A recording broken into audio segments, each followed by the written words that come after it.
Hello everyone, this is Bushra Khan. Welcome to RNN podcast. नाजरीन, हम usually different topics पर बात करते हैं, सोशल इश्यूज़ पर बात करते हैं और अवेयरनेस फैलाने की कोशिश करते हैं, आपके साथ शेयर करते हैं इन्फॉर्मेशन कि आजकल के ज़माने में क्या हो रहा है, क्या नहीं हो रहा। जो चीज़ें आपको रिलेटिव लगती है, पॉजिटिव लगती हैं, दूसरों को अक्सर वो नेगेटिव लगती है, और जो दूसरों को नेगेटिव नहीं लग रही होती वो शायद आपको नेगेटिव लगती है। लेकिन ओवरऑल ये एक चेंज है, ट्रांसफॉर्मेशन है, डिजिटलाइज्ड ईरा आ चुका है और हमने अपने आप को अडेप्ट करना है विद एन एनवायरनमेंट और एनवायरनमेंट के साथ साथ। और यही एक असल ज़िंदगी जीने की हकीकत है और एक फार्मूला है। लेकिन जब इस चेंज की बात करते हैं, ट्रांजिशंस की बात करते हैं, इवन के मौसम भी चेंज होते हैं, मूड स्विंग्स आते हैं, इंसान बदल जाते हैं या रवैये बदल जाते हैं। कहा जाता है कि नेचर जो है वो सेम रहती है, लेकिन वक्त के साथ साथ आपको सिचुएशन कैरी करते हुए फेजेस पे कॉम्प्रोमाइज़ करना पड़ता है या उस चेंज को लाना पड़ता है या डिसीजन मेकिंग करनी पड़ती है। तो ये जो सारा चेंज है, आखिर ये चेंज है क्या, ये जानना ज़रूरी है। और अक्सर लोग वेट करते हैं उस सर्टन फेज़ का, उस सर्टन स्टेज का, कि वो वक्त आएगा तो हम ये करेंगे या हम वो करेंगे। तो क्या ये आखिर वाकई कोई वाइज डिसीजन है या नहीं, और वाकई ये चेंज है क्या? चेंज लेकर आना विद इन योर सेल्फ एक अच्छा फार्मूला या स्टेप है या नहीं, ये जानेंगे। मेरे साथ मौजूद है CEO therapy and beyond mister Ali Murtaza, psychotherapist. अस्सलाम वालेकुम। जी वालेकुम सलाम। क्या हाल है सर आपके? मैं ठीक हूँ मिस, आप कैसी हैं? Good, thank you. सर, जैसे कि आज हम बात करेंगे ट्रांजिशन पे, ट्रांसफॉर्मेशन पे, रिफॉर्मेशन की बात भी कर सकते हैं विद इन इट, और चेंज की। तो अबव ऑल, जब ये चेंज का एक वर्ड है, आप ये बताएं कि ये वेरी करता है। आज हम जिस टॉपिक को मद्देनज़र रखते हुए चेंज की बात करेंगे, ये बताएं आखिर चेंज है क्या? ये चेंज लाना ज़िंदगी में क्यों ज़रूरी है? और क्या कोई वाकई एक सर्टेन स्टेज होती है जिस पर चेंज लाया जाना चाहिए या नहीं? देखिए, चेंज के हवाले से हमारी हालत ये है कि तकरीबन 46% के जो लोग हैं वो आप समझ लें बिलो द पॉवर्टी लाइन है, वो गरीब है। तकरीबन 45% के करीब सेम अमाउंट जो लोग हैं वो मोटे हैं। ठीक है जी, वो ओबीस हैं या अपने वेट से ओवर वेट हैं। तकरीबन 48 टू 50% फर्स्ट मैरिज डिवोर्सेज हो चुकी हुई हैं पाकिस्तान में। ठीक है जी, इससे आगे हम आ जाएं तो 8.1 मिलियन टू 8.9 मिलियन का एक नंबर दिया जाता है कि ये लोग एडिक्टेड टू डिफरेंट ड्रग्स हैं पाकिस्तान के अंदर। राइट। उसके बाद 27% के करीब लोगों को कहा जाता है कि ये मेंटल हेल्थ कंडीशन से सफ़र कर रहे हैं। तो आप मुझे बताएं, क्या इन सबको चेंज की ज़रूरत नहीं है? अब बिल्कुल है। इनके साथ ये चेंजेस जो हुए हैं, जैसे मिसाल के तौर पे मैं हमेशा ये बात करता हूँ लोगों से कि हम इस दुनिया में इंजॉय करने और फ्रूट्स हासिल करने नहीं आए हुए, हम इस दुनिया में सजा के तौर पे आए हैं, अगर देखा जाए तो ट्रू। उस सूरत में ये है कि हम इस दुनिया में बेसिकली फेल होने के लिए आए। देखिए, अगर आप इस दुनिया में आएंगे और कुछ नहीं करेंगे तो फेल आप ऑटोमेटिकली हो जाएगी। अगर आपने अपनी ज़िंदगी में कुछ तब्दीली लानी है, कुछ बेहतरी लानी है, तो उसके लिए आपको कुछ डिलिबरेट प्रैक्टिसेस करनी पड़ेंगी, कुछ वाइटल बिहेवियर्स जिनको हम बहुत अहम रवैये कहते हैं, इनको प्रैक्टिस करना पड़ेगा। कुछ विशियस बिहेवियर्स जिनको हम बुरे रवैये कहते हैं, इनको छोड़ना पड़ेगा अपनी ज़िंदगी में। अनफॉर्चुनेटली जैसे हम कहते हैं कि ह्यूमन ब्रेन जो है ये हार्ड वायर्ड है कि प्लेजर की तरफ जाने से और पेन से दूर भागने से।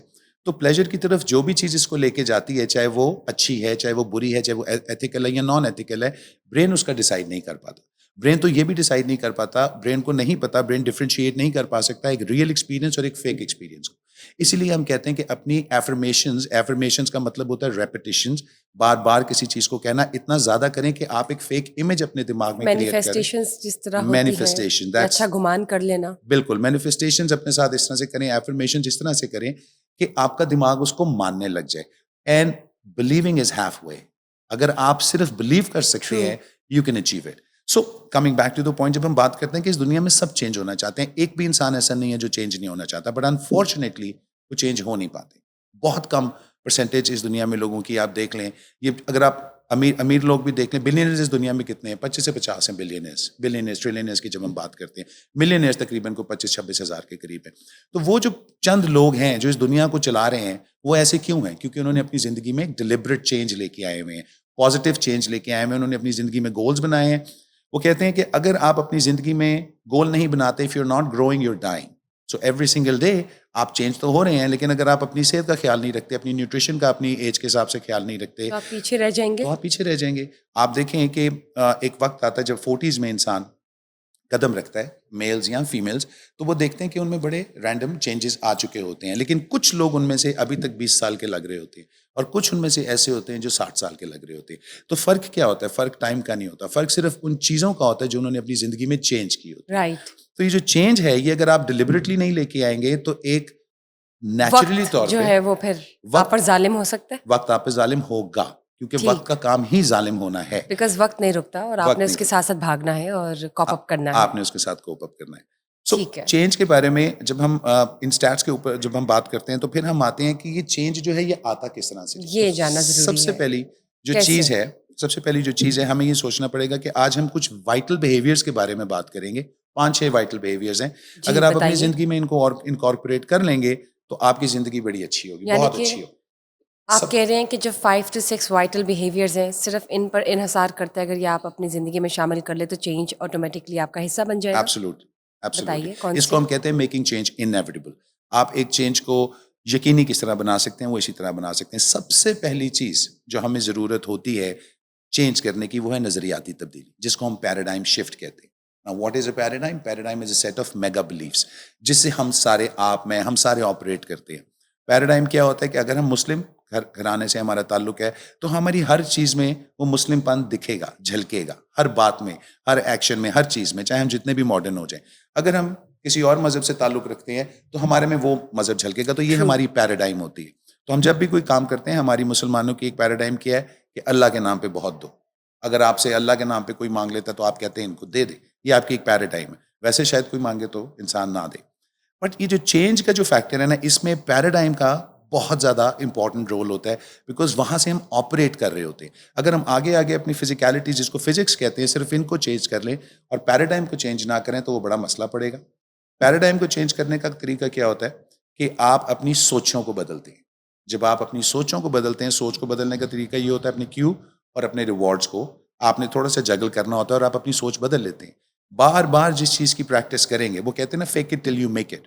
जितनी देर आप किसी चीज़ को प्रैक्टिस करेंगे, उसके बाद आप उसको मास्टरी की तरफ जाएंगे। जब आप उसको मास्टर कर लेंगे, it will become a part of you, और फिर आपके अंदर वो चेंज दिखना शुरू हो जाएगा।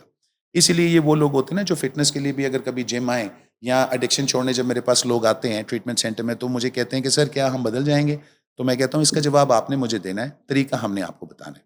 तो at the end of the day जब हमने कुछ भी करना है, महात्मा गांधी इसके बारे में ये कहते हैं कि be the change that you want to see in the world. True. अगर आप इस दुनिया में एक चेंज देखना चाहते हैं तो वो चेंज आपने खुद को करना है, ठीक। दुनिया को नहीं करना। और अक्सर मेरे पास जब मैरिटल काउंसलिंग में लोग आते हैं तो मुझसे पूछते हैं कि मैं किस तरह से ये चीज़ बदलूं, तो मैं अपने हस्बैंड को किस तरह से बदलूं, वो तो सुबह से शाम शराब पीते रहते हैं, नशा करते हैं, मुझे मारते हैं, and so on and so fourth. तो मैं उनको कहता हूँ आपने अपने हस्बैंड को नहीं बदलना, आपने अपना नजरिया बदलना है। The way you look at your husband आपने वो बदलना है, the way you think about him आपने वो बदलना है, the way you treat him आपने वो बदलना है, the way you talk to him आपने वो भी बदलना है। तो जब आप ये सारा कुछ बदलेंगी तो ऑटोमेटिकली एक ट्रिकल डाउन इफेक्ट होता है, और बच्चों को बदलने का भी यही तरीका होता है। एक ट्रिकल डाउन इफेक्ट होता है जिससे आपके स्ट्रेटेजी है एक। एक स्ट्रैटेजी है जिससे आपके हस्बैंड भी बदल जाते हैं। And last but not the least, एक बात मैं ज़रूर करना चाहूँगा कि लोग अक्सर मेरे पास एक फैमिली आई, उनकी एग्जांपल मैं देना चाहता हूँ, और वो फैमिली कनाडा से ताल्लुक़ रखती हैं। आई वो मेरे पास अपनी एक डिप्रेशन और एंग्जाइटी काउंसलिंग के लिए, तो साथ साथ में उन्होंने बात की अपने बच्चों की कि मुझे अपने बच्चों से भी थोड़ा सा इशू है। तो मैंने उनसे पूछा आपको क्या इशू है? मैं चाहती हूँ कि वो कहती हैं कि मैं चाहती हूँ कि मेरे बच्चे जो है अपने अतवार बदल लें। मैंने कहा जी कैसे, आपके बच्चों की एज क्या है? उन्होंने कहा जी सारे 16+ हैं, 3 बेटियाँ और 2 बेटे हैं। और जो 2 बेटे थे उन्होंने टैटूज़ कराए हुए थे, ईयर पियर्सिंग कराई हुई थी और ऐसी चीज़ें करवाई हुई थी। और जो बेटियां थी वो बड़े वेस्टर्न ड्रेसिंग के अंदर थी। तो वो कहती थी कि हमारा ताल्लुक जो है बड़े एक इस्लामिक घराने से है, तो ये चीज़ें वहाँ पे अप्रिशिएट नहीं होती। तो मैं चाहती हूँ कि मेरी बेटी जितनी देर पाकिस्तान है वहाँ उतनी देर में अपनी ड्रेसिंग सेंस चेंज कर ले एट लीस्ट, और बुरका पहन ले, और क्योंकि ये चीज़ें जो हैं हमारे फैमिली में कहा जाती है और बड़ा बुरा समझा जाता है। तो मैंने उनसे एक बात की, मैंने कहा देखिए अगर आप चाहती हैं कि ये टेम्परेरीली ये काम कर लें तो वो ये नहीं करेंगी, क्योंकि अभी तो परमानेंट भी वो ये काम नहीं करेंगी। तो आपका कहना उनके लिए बेकार है। वर्बल परसुएशन जो ज़बानी तरगीब होती है, हम जब किसी को ये करते हैं तो उसका सिर्फ 7% असर होता है, इससे ज़्यादा नहीं होता। अगर आप किसी को अपने एम्प्लॉय को कहें कि कल से आपने लेट नहीं आना, तो कितने चांसेस हैं वो लेट नहीं आएगा। हैबिट अगर उसकी हैबिचुअल है, अगर वो हैबिट है तो वो लेट ही आएगा। सो रिगार्डलेस वर्बल परसुएशन का इतना काम नहीं तो होता। फिर किस तरह से होता है? इन्फ्लुएंस करें, ठीक। आपको उनको इन्फ्लुएंस करना पड़ता है, जिसमें वर्बल परसुएशन या आपकी जो ज़बानी तरगीब है ये एक हिस्सा होता है। उसके बाद आपकी बॉडी लैंग्वेज होती है, आपके एक्शंस होते हैं। जैसा आप करेंगे अपने आप को चेंज, मैंने फिर उनको कहा कि अगर आप अपनी बेटियों को चेंज करना चाहती हैं तो पहले आप अपने आप को चेंज करें। और जब उन्होंने अपने आप को देखा तो वो भी काफ़ी वेस्टर्न क्लोथिंग में थी, लेकिन वो क्या करती थी, वेस्टर्न क्लोथिंग के सारा कुछ करके ऊपर बुर्का पहन लेती। अब वो मेरा शो भी देख रही होंगी, आई एम प्रीटी श्योर, वो उस बात को बुरा ना मनाएं, लेकिन बात तो ऐसी ही है। हमें इन बातों को करना पड़ता है लोगों के सामने, कि जब तक हम बच्चों के सामने प्रैक्टिस नहीं करेंगे एक चीज़ को, बच्चे उसको फॉलो नहीं करेंगे, आइडलाइज नहीं करेंगे। आइडियलाइज नहीं करेंगे। हमारी बहुत बुरी आदत है कि फादर बच्चे के सामने सिगरेट पी रहा होता है और बच्चे को कहता है कि बहुत बुरी चीज़ है, अगर तुमने ज़िंदगी में कभी पी तो मैं तुम्हें मारूंगा। और बच्चा एक्चुअली सीख क्या रहा होता है कि जब मैं फादर की एज का होऊंगा तो मैं स्मोकिंग करूंगा, because all man smoke. So likewise हम अपनी ज़िंदगी में इसी तरीके से अगर चेंज खुद नहीं होंगे तो वो जो इनविजिबल फोर्सेस हमारे इर्द गिर्द हैं, जो कि एक पर्सनल मोटिवेशन और पर्सनल एबिलिटी है, सोशल मोटिवेशन और सोशल एबिलिटी है, structural motivation and structural ability है, ये 6 सोर्सेज ऑफ इन्फ्लुएंस है, ठीक। ये आपको चेंज कर देंगे। सो आपने 5 to 6 वाइटल बिहेवियर्स का जिक्र किया, उसमें बाकी कौन कौन से हैं? सबसे पहला तो आता है जी पैराडाइम शिफ्ट, जिसकी अभी हम बात कर रहे थे। बिल्कुल। और पैराडाइम शिफ्ट के अंदर होता ये है कि इंसान जो है ये 6 बेसिक ह्यूमन नीड्स से ड्राइव होता है अपनी जिंदगी में। जो भी करता है वो 6 बेसिक नीड्स की वजह से होता है। जल्दी जल्दी मैं आपको बता देता हूँ। पहली है नीड ऑफ सर्टेनिटी, दूसरी है नीड ऑफ अनसर्टेनिटी। इंसान बेसिकली सर्टन होना चाहता है कि मैं जहाँ जॉब लेने जा रहा हूँ क्या मुझे यहाँ जॉब मिल जाएगी। अगर तो 100% श्योर होगा मिल जाएगी तो मैं जाऊँगा, वरना जाने का फ़ायदा कोई नहीं। क्या मैं जो बिजनेस स्टार्ट कर रहा हूँ या रिलेशनशिप स्टार्ट कर रहा हूँ क्या ये पाए तकमील तक पहुँचेगा? अगर तो पहुँचेगा तो मैं करूँगा, नहीं होगा तो फिर सारी ज़िंदगी ऐसे ही बैठा रहूँ। तो इंसान ये चाहता है, लेकिन अनफॉर्चुनेटली जब बहुत ज़्यादा सर्टनिटी उसको मिलती है वो बोर हो जाता है। बहुत ज़्यादा जब सर्टनिटी मिलती है वो बोर हो जाता है, उससे उकता जाता है, तो फिर वो क्या चाहता है? वो चाहता है अनसर्टनिटी। तो दूसरी नीड जो है जिससे इंसान ड्राइव होता है वो है नीड ऑफ अनसर्टनिटी। और यही वजह है कि आप देखते हैं कि लोग हज़ारों फुट ऊपर से एक जहाज़ का दरवाज़ा खोलते हैं, पैराशूट पहनते हैं और छलांग मार देते हैं। उनको नहीं पता होता कि हम बचेंगे कि नहीं बचेंगे, लेकिन पैटर्न क्योंकि ऐसा होता है, उन्होंने लोगों को देखा होता है तो उनको शक होता है कि शायद हम बच जाएं। बट वो जो अनसर्टनिटी की नीड है यही इंसानों को बैरियर्स ब्रेक करने में मदद मदद देती करती है। ठीक। जो अगली 2 नीड्स आती हैं वो आती हैं लव एंड सिग्निफिकेंस। सिग्निफिकेंस जो है, हर इंसान इस दुनिया में इंपॉर्टेंस चाहता है। वो चाहता है कि मैं इस दुनिया में कोई डिफरेंस क्रिएट करूं, लोग मुझे देखें और लोग कहें कि ये फलाना है, इसने ये किया है। तो वो सिग्निफिकेंट होना चाहता है, इंपॉर्टेंट होना चाहता है, बड़ा बनना चाहता है। और उसके साथ साथ कहीं उसकी एक नीड ऐसी भी होती है कि मुझे सब प्यार करें। और यही बात हम फैमिली में भी देखते हैं, यही हम फैमिली के बाहर भी देखते हैं। इवन स्टार्स को अगर आप देखें, बट ये जितने लोग होते हैं जिनसे लोग प्यार करते हैं ना, ये लोगों से प्यार नहीं करते। ये एक बहुत बड़ा बिहेवियर होता है जिसकी वजह से लोग इनसे प्यार करते हैं। क्योंकि लव के बारे में ये कहा जाता है कि व्हेन जब आप रेसिप्रोकली किसी को लव करते हैं, लव बैक, तो उनका लव टुवर्ड्स यू खत्म होता जाता है। क्योंकि उनको सेंस ऑफ अचीवमेंट होती है, उनको सेंस ऑफ कॉन्करिंग होती है। वो कहते हैं now I have done that, let's move forward. तो ये भी बड़ी चीज़ है कि लव को भी डोजेस में देखना। ह्यूमन नेचर है। ह्यूमन नेचर है लव को डोजेस में देना और डोजेस में रिसीव करना, और डोजेस में हर चीज को रखना is the name of the game. So significance in love हो गई दूसरी। जो अगली 2 चीजें आती हैं जो कि बेसिकली पैराडाइम शिफ्ट में आपका बहुत साथ देती हैं, वो हैं need for growth and need to contribute. वो कहते हैं कि इफ यू नॉट ग्रोइंग, जैसे अभी मैंने थोड़ी देर बोला, तो you're dying from within. या तो आप ग्रो कर रहे हैं या तो आप डाई कर रहे हैं। हम रोजाना, जैसे मैं कहता हूँ कि हर एक दिन के बाद हम एक दिन बूढ़े हो जाते हैं, और फिर जब वो 365 डेज होते हैं तो फिर हमारा साल गिरा का कॉन्सेप्ट क्या है कि साल तो गिर गया, लेकिन माइनस। हम उसको मना रहे होते हैं। राइट। तो ये जो रॉन्ग एसोसिएशंस हैं और ये सारी हमारी मिथ्स हैं, जो हमारा पैराडाइम जहाँ से हम ऑपरेट करते हैं, इसको चेंज करने की जरूरत है। तो पैराडाइम शिफ्ट के बाद जो अगली चीज आती है जिसके ऊपर बहुत ज्यादा फोकस लोगों को करना चाहिए, जो अगला वाइटल बिहेवियर है, वो है कि हमें ये सीखना पड़ेगा how to love what we hate. सुनने में बहुत मुश्किल लगता है कि जिस चीज़ से आपको नफरत हो उससे प्यार करना सीखें, क्योंकि जब तक आप उस चीज़ से प्यार नहीं करना सीखेंगे, आप उस चीज़ पे अबूर हासिल करना, उससे डील करना ये सीख ही नहीं सकते। Right. Unless you love it you can not deal with it. So मिसाल के तौर पे एक इंसान है, वो बहुत मोटा है, बहुत खाता है, उसको पता है कि मैं ओवरवेट हूँ और आई लव फूड, तो अब उसने फूड से नफरत करनी सीखनी। तो वो कैसे सीखेगा? ये भी एक बहुत इंपॉर्टेंट है, बिकॉज अगर हम इसकी डिटेल्स में जाएंगे तो ऑब्वियसली बात बहुत लंबी हो जाएगी। बट मोटी बात यही है कि इंसान को सीखना पड़ता है कि how to love what you hate, और इसका एक तरीका ये है, visit your default future. Visit your default future का मतलब ये है कि डिफॉल्ट फ्यूचर क्या होता है? Right. A future which is bound to come if you continue on doing what you are doing. True true. अगर आप खाते रहेंगे तो अभी 100 किलो के तो फिर 150 के हो जाएंगे, फिर 200 के हो जाएंगे। सो ये एक डिफॉल्ट फ्यूचर है, और उसको चेंज करने के लिए हम कहते हैं डिजाइन योर फ्यूचर। जब आपने उसको फाइट करना होता है तो अपने फ्यूचर को डिजाइन करें, जिसके अंदर आप राइट डाउन करते हैं everything in this world is created thrice, once in the mind, second on piece of paper and third in reality. तो पहले ये आइडिया आपके जेहन में बनता है, फिर आप उसको नोट डाउन करते हैं। जब तक आप उसको जॉट डाउन नहीं करेंगे, नोट डाउन नहीं करेंगे, इट विल नॉट वर्क। मेरे पास जब लोग आते हैं मैं उनको कहता हूँ कि अपनी ज़िंदगी में गोल्स कभी लिखें? कहते हैं नहीं सर, मुझे याद है मैंने क्या करना। मैं कहता हूँ ये गोल मोल है, ये गोल नहीं है। तो गोल्स जब तक आप लिखते नहीं और जब तक आप उसको देखते नहीं है तो आपको रियलाइजेशन नहीं होती कि कुछ एग्जीक्यूशन नहीं होगी फिर। एग्जीक्यूशन होती नहीं है, बिकॉज Right. आपको बार बार देखना पड़ता है, बार बार पढ़ना पड़ता है.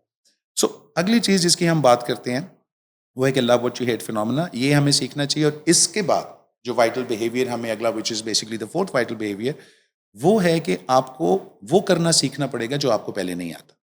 ठीक है. As in, what it as could in, be. जैसे कि लर्न न्यू स्किल्स. आप मुझे बताइए, आप बड़ी अच्छी होस्टिंग करती हैं, क्या आप ये शुरू से करती आई हैं? यू नो, किसी टाइम तो आपने सीखा होगा. बड़ा कॉन्फिडेंस चाहिए होता है, बड़ी प्रैक्टिस चाहिए होती है, एक्सटेम्पोरनेस चाहिए होती है, वोकैबुलरी चाहिए होती है, और आपको हालात हाजरात से भी अपडेट रहना पड़ता है. तो इसकी बैकएंड में बहुत काम है जो लोगों को शायद नजर नहीं आता, और लोग समझते हैं कि जी सिर्फ टीवी के सामने बैठ के बोल लेना is the name of the game. This is not the name of the game. असल गेम इसके पीछे है. So this is what drive success. This is, आप ये चेंज, कैलकुलेटेड चेंज अपनी जिंदगी में लेके आ रही हैं. On You have a gradual goal. basis. Exactly. You have a goal that you're chasing for.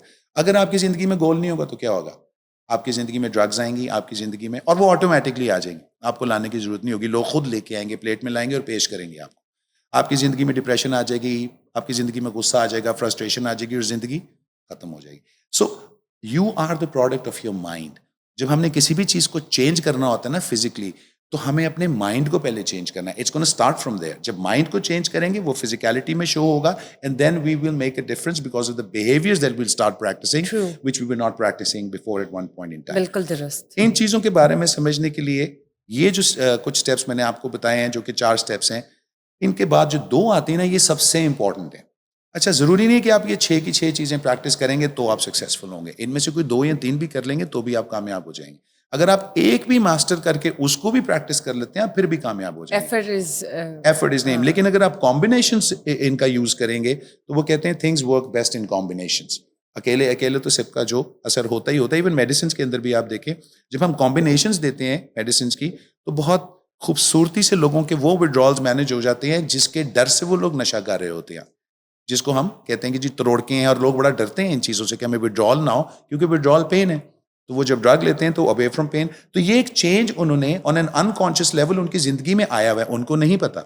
हम ये भी समझते हैं कि जो दोस्त हम अपनी जिंदगी में सिलेक्ट करते हैं, हम बड़े कॉन्शियसली करते हैं, बट अनफॉर्चुनेटली ऐसा नहीं है. आप सिलेक्ट नहीं करते कि आपका दोस्त कौन बनेगा, ये वक्त सिलेक्ट करता है. और फिर लगता आपको ऐसे ही है कि मैंने इसको सिलेक्ट किया, और फिर थोड़े वक्त बाद आपको जाके पता लगता है ही और she is not the person that I, is not my type of a person. तो हम तो पता नहीं दोस्त किस तरह है. तो ये जितनी भी बातें हैं, ये अक्सर जो हम करते हैं वो यही कहते हैं कि अगर आप खुद चेंज नहीं होंगे तो आप फॉर द वर्स्ट चेंज हो जाएंगे, फॉर द गुड नहीं होंगे. Last but not the least, 2 चीजें मैं कहूंगा कि एक रिवॉर्ड एंड पनिशमेंट का वाइटल बिहेवियर अपने लिए तयन करना, और एक एनवायरनमेंट को देखना कि अगर आपने अपनी जिंदगी में कोई गोल बनाया है तो उसके लिए फिर आपके पास एक स्कोर बोर्ड होना चाहिए. स्कोर बोर्ड अगर आपके पास नहीं है, स्कोर बोर्ड का मतलब लेट्स सपोज एक बंदा वेट लूज करना चाहता है, या अपना रिलेशनशिप बेहतर करना चाहता है, या अपने फाइनेंसेस बेहतर करना चाहता है अपनी जिंदगी में, तो उनको मैं कहता हूँ एक बड़ा खूबसूरत सा कलरफुल सा एक स्कोर बोर्ड बनाओ, और वो गोल उसके ऊपर लिखो, टॉप पे वो गोल लिखो जो आप अचीव करना चाहते हो. मिसाल के तौर पे जैसे ज़्यादातर लोग पैसों की बात करते हैं, तो मैं पैसों की करता हूँ. तो कोई कहता है कि जी मैं 100 करोड़ रुपया कमाना चाहता हूँ, तो मैं उसे कहता हूँ बाय व्हेन. तो अब इसका जवाब उसके पास नहीं होता. कहता चाहता मैं 100 करोड़ हूँ बट मुझे नहीं पता बाय व्हेन. तो मैं उसे कहता हूँ कि नहीं, goal is a dream with a deadline. अगर उसकी डेडलाइन नहीं है तो वो गोल नहीं है, वो गोल मोल है. तो आपको इसको डेडलाइन देनी है, आप कितनी देर में ये कमाना चाहते हैं. कहते हैं सर साल में मुमकिन होगा. तो मैं कहता हूँ ये आप मुझे बताएं, मुझसे ना पूछें, क्योंकि गोल आपका है, आपके पास इसका कोई प्लान है. कहते सर प्लान तो कोई नहीं है. तो मैं कहा फिर पहले प्लान बनाएं. जब आप किसी प्लान को बनाते हैं, फिर आपका बिलीफ उस प्लान के अंदर, चाहे वो किसी भी चीज़ को चेंज करना हो, रिलेशनशिप को चेंज करना हो, फाइनेंसिस को चेंज करना हो, फिजिकल हेल्थ, मेंटल हेल्थ को चेंज करना हो, किसी भी चीज़ को चेंज करना हो, जब तक आप उसका प्लान नहीं बनाएंगे ना, एक्शन नहीं होगा.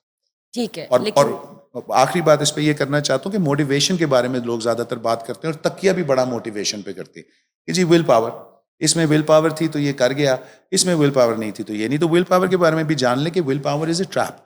जब हमें कुछ नहीं मिलता ना, तो हम विल पावर पे डाल देते हैं. जैसे अगर एक बंदा मिसाल के तौर पे पुलिस के हाथ एक चोर लगता है ना, तो वो उसने जो चोरी की होती है वो तो उसके ऊपर डलती है, लेकिन 300 चोरियां जो पहले हुई होती है ना, जो किसी के ऊपर नहीं डल रही होती, वो भी उसके ऊपर डल जाती. विल पावर ट्रैप एक ऐसी चीज है, ये स्किल पावर है. असल में आपको कोई काम करना आएगा तो आपकी विल बढ़ जाएगी उसके बारे में. Motivation is something which only gets you started, but it's the habit that keeps you going.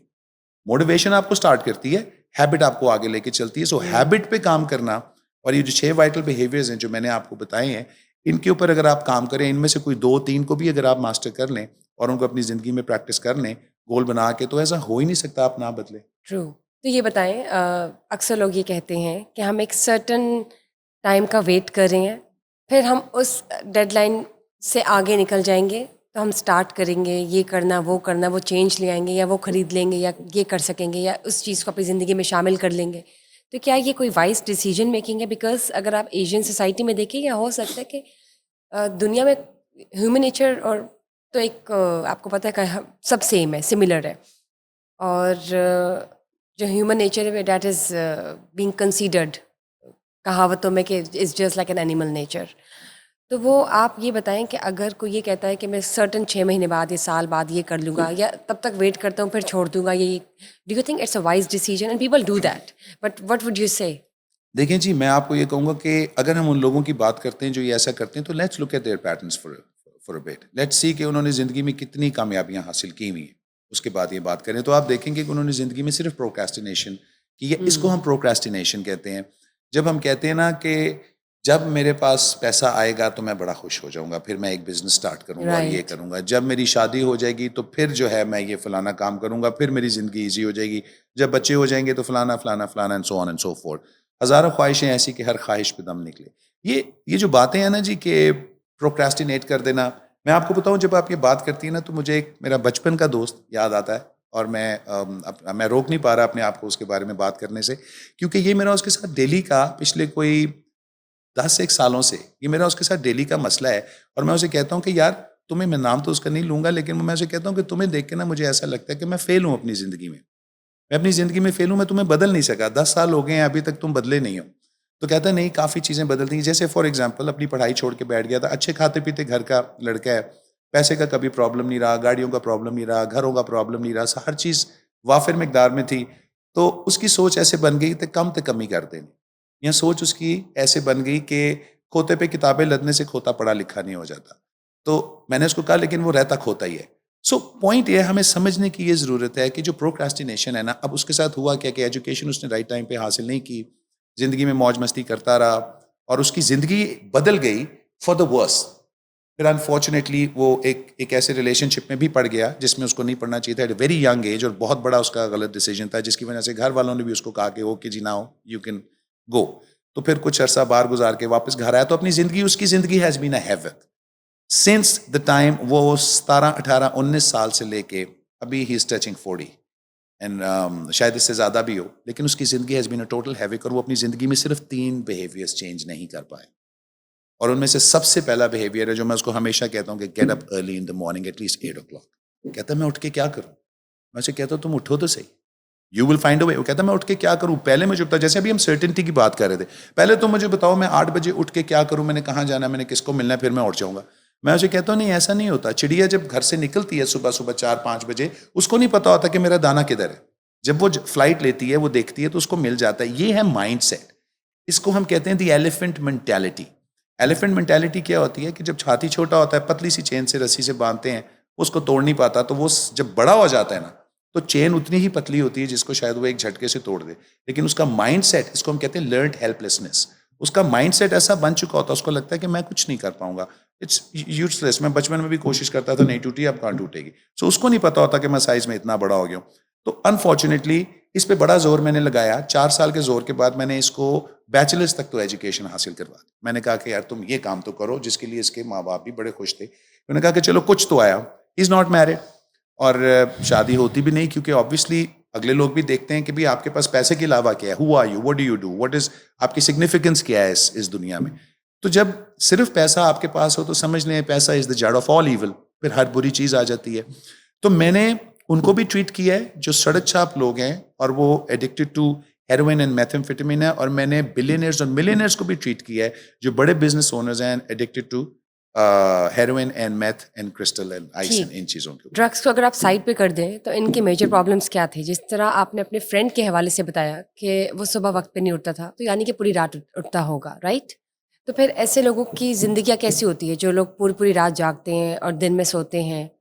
क्या होता है फिर? Well, very simple. देखें, आपने भी बोली एक बात कि ड्रग्स को मेरा दिल तो करता है मैं साइड पे रख दूं, लेकिन इसकी ज़िंदगी में भी ड्रग्स बहुत बड़ा मेजर फैक्टर था जिसकी वजह से ये सारा कुछ अचीव नहीं कर सकता, number 1।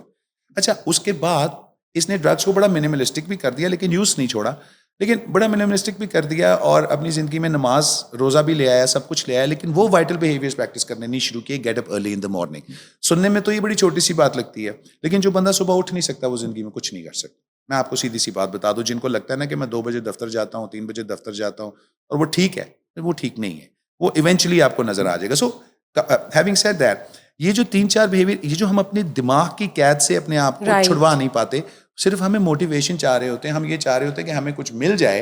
We want to have the best of both world. इसका तरीका क्या है? आपका दिमाग अगर आपको कैद करता है या आपकी सोचें आपके दिमाग को कैद करती हैं, तो आपने किस तरह से बाहर निकलना है? ट्रू। देखिए, हमारे 2 दिमाग होते हैं, ठीक है। जब एक हमारा प्रॉब्लमैटिक ब्रेन है जो अमिग्डाला है, और एक हमारा टीचर ब्रेन है, उस्ताद ब्रेन है, जो कि न्यूकॉर्टेक्स है। तो जब हमारा अमिग्डाला एक्टिवेट हुआ होता है और हमें सारे पुट्ठे पुट्ठे काम करने को कह रहा होता है कि हर वो काम करो, लेट सो, लेट उठो, ऑफिस जाने की ज़रूरत नहीं है, काम तो कम ही कर देने, और फलाना फलाना और ये वो, तो ये जो माइंड सेट है ना, ये सारा अमिग्डाला का प्रॉब्लम है। इसको हमने ट्रीट करना है अपने नियोकॉर्टेक्स से। नियोकॉर्टेक्स क्या है? हमारा जो फ्रंटल दिमाग है, जो हमारा पढ़ाई लिखा हुआ दिमाग है। तो हमें स्विचिंग ऑफ द ब्रेन आनी चाहिए कि अगर मेरा एक्टिव ब्रेन है, अमिग्डाला एक्टिव है, तो मैंने अपने नियोकॉर्टेक्स को या अपने फ्रंटल लोब को अब एक्टिव करना है। और वो मैं कैसे करूंगा? उसको कोई मेंटल टास्क दे दूंगा या उसको कोई ऐसी चीज के अंदर उलझा दूंगा जिसमें मेरा हिसाब किताब वाला ब्रेन ऑन हो जाए। अच्छा, दूसरा, जब कई दफ़ा लोग ऐसा चाह रहे होते हैं कि हिसाब किताब वाला ब्रेन ऑन है, इवन एंग्जाइटी की भी बात जब हम करते हैं कि किसी को अगर एंग्जाइटी हो रही है, तो मैं उसे कहता हूँ कि अपने अमिग्डालियन ब्रेन से अपने प्री फ्रंटल कॉर्टेक्स पे या फ्रंटल लोब पे अपना ब्लड शिफ्ट करो। वो कहते हैं सर कैसे करूँ? मैं कहता हूँ 50,000 मल्टीप्लाइड बाय 127 डिवाइडेड बाय 3 कितना होगा? तो मैंने कहा सोचने लग जाता है दिमाग। या अपने आप को किसी, जिसको हम कहते हैं distance, distortion, distraction, delay, 4 Ds practice करके दिमाग दूसरी तरफ लगाओ। 6 लीटर ऑफ ब्लड की ज़रूरत होती है, कैपेसिटी होती है हमारी बॉडी में, प्रेजेंट 5 लीटर होता है। और जब एक ब्रेन एक्टिव होगा तो दूसरे में लोड शेडिंग होती है, दोनों ब्रेन इकट्ठे एक्टिव नहीं हो सकते। तो इसलिए हम अपने कहते हैं कि एक्टिवेशन ऑफ द ब्रेन सीखें, स्विचिंग ऑफ द ब्रेन सीखें, and do it more often. Deliberate practice and clear constant feedback is equal to success. कोई भी काम आप 50 आवर्स कर लें या 21 डेज कर लें, कोई भी काम, you become fairly good at it. आप 90% ऑफ द वर्ल्ड से बेहतर हो जाते हैं। ज़बरदस्त। ये जो आपने पैरामीटर्स बताए हैं कि अगर आपके दिमाग की सोचें आपके दिमाग को कैद करती हैं या बाउंड करती हैं या आपको पैरालाइज कर देती हैं कुछ भी करने से, तो ऑब्वियसली आपकी ज़िंदगी एक फेलियर बन जाती है इन योर फ्यूचर या इवन आने वाले आपकी मुस्तकबिल की। ये जो आपने कहा कि visit your default future and then design your future, I think ये 2 कीज़ हैं कि अगर कोई अपने आप को किसी मुश्किल में समझता है कि वो डला हुआ है और वो उस आदत को नहीं ख़त्म कर सकता, जो कि आदत तबाही की तरफ लेके जाती है इवेंचुअली या इन बिट्स और pieces as a slow poison, तो उसका यही एक नतीजा हो सकता है कि अगर कोई अपनी थेरेपी करना चाह रहा है खुद से और वो किसी के साथ शेयर नहीं कर सकता, तो वो ही कुड और she can actually visit her default future कि वो कंस्टेंट और कंसिस्टेंट बेसिस पे वो चीज़ उसके लिए क्या साबित हो सकती है। और अगर वो उस चीज़ को मद्देनज़र रखते हुए, वो इमेजिनेशन को मद्देनज़र रखते हुए अपने आप को शेप कर सकती है। So that's what we all can actually do in helping her in as a mediator in bringing awareness. जी, एक बात मैं यहाँ पे ज़रूर कहना चाहूँगा, सिर्फ विजिट योर डिफ़ॉल्ट फ्यूचर का कॉन्सेप्ट मैं थोड़ा सा क्लियर इस तरह से करना चाहता हूँ कि लोग इसको ये समझते हैं कि just thinking about your default future, कि अच्छा बैठ जाएं और लेट्स विजुलाइज कि हमारा डिफ़ॉल्ट फ्यूचर कैसा होगा कि अगर मैं ऐसे ही करता रहूँगा। मिसाल के तौर पे एक बंदा हेरोइन कर रहा है, तो मैं उसको कहता हूँ कि ओके सोचो अगले 1 साल में तुम्हारे साथ क्या होगा। जी। तो वो कहता है कि जी सोचने से कोई खास फर्क नहीं पड़ता। तो फिर मैं उसको कहता हूँ, ये अच्छे अच्छे लोगों को मैं कहता हूँ कि आप बाहर जाएं, 1 साल बाद या 2 साल बाद क्या होगा कि हेरोइन के लोगों जो पीते हैं उनकी ज़्यादातर जो एंड होती है वो सड़कों पे होती है। फिर वो सड़कों पे सोते हैं, सड़कों पे उठते हैं, फिर घर से निकाल दिए जाते हैं, बुरे हालात होते हैं, किसी ना किसी बीमारी से मर जाते हैं। खाना भी थोड़ा बहुत ही गन वगैरह जो उनको मिलता है। तो मैं कहता हूँ आपको ये लाइफ लिव करनी पड़ेगी फॉर 30 डेज। जाके इसको लिव करें फॉर 30 डेज, उनके लिए बड़ा मुश्किल होता है। तो फिर मैं कहता हूँ चलें हफ्ते के लिए ही कर लो, कि वो खाना खा के देखो जो आपको उस वक्त में खाना पड़ेगा, उन सड़क पे सो के एक दफ़ा देखो जिन पे आपको सोना पड़ेगा अगले 2-3 सालों बाद, उन बीमारियों के साथ ज़रा रह के देखो जिनके साथ आपको रहना पड़ेगा। तो फिर आपको पता चलेगा विजिटिंग योर डिफ़ॉल्ट फ्यूचर का ये कॉन्सेप्ट होता है। It's a meaningful concept true, जो कि अगर कोई इम्प्लीमेंट कर ले, अपनी ज़िंदगी में शामिल कर ले, तो ऑब्वियसली कुछ हद तक या कुछ परसेंटेज तक change आ सकता है, and this is what change is. Thank you for being part of the show. Thank you guys for watching us today. Just stay tuned for another session. Till then, bye bye.